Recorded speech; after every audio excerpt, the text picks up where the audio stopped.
Ayan, ang unboxing ako. Ito ay galing sa TikTok, hindi sa Shopee.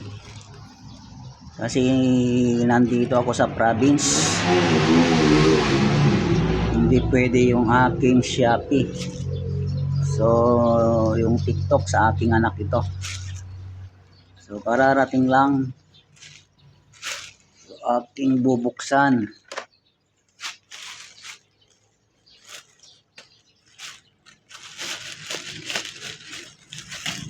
Nakabox din siya yata sa loob. Ayan, nakaano lang. Nakarap lang siya ng karton. Ito'y galing pa sa Bulacan eh. Tapos nandito ako sa Isabela. Ayan o, Isabela. TikTok shop. TikTok yung apps ng aking anak, hindi Shopee. Sa TikTok siya nag-o-order.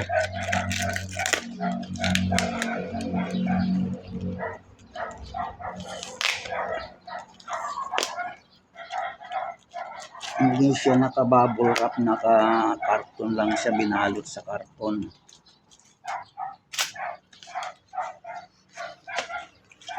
Ayun. Washing machine cleaner. Deep clean formula. Ayan.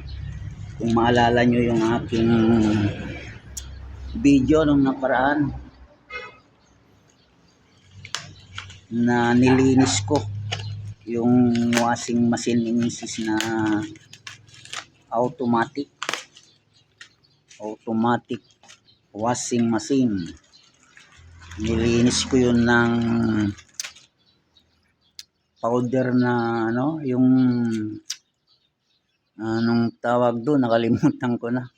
Baking soda at saka suka. Ito naman nakita ko sa Shopee, panlinis din daw ito. Parang ano siya oh. Ano kaya ito, parang ano, sabon. Pero pag nilagay mo doon sa washing machine na may tubig, madi-dissolve ito. Ayan na nga, nag-powder na nga ito. Naka-solid lang siya, solid. Pero pag nilagay mo na sa washing machine na may tubig, ayun, malulusaw na siya. Ilang piraso ba ito?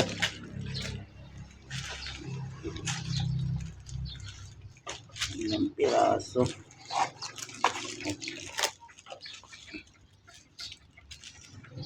2, 4, 6, 8, 10, 12, 12.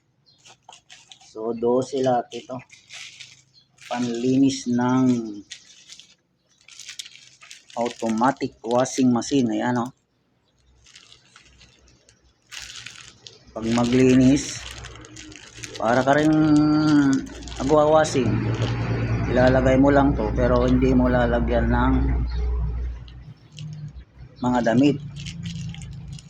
Kasi lilinisin mo lang siya. Washing machine cleaner. Deep clean formula. Deep clean o tab clean. Ayan. Kaya pag wala na ako dito, bumalik na ako sa Manila, meron ng gagamitin si Mrs. na panlinis.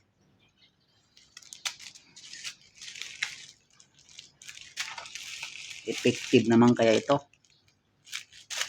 So ayan, maraming salamat po sa inyong panonood.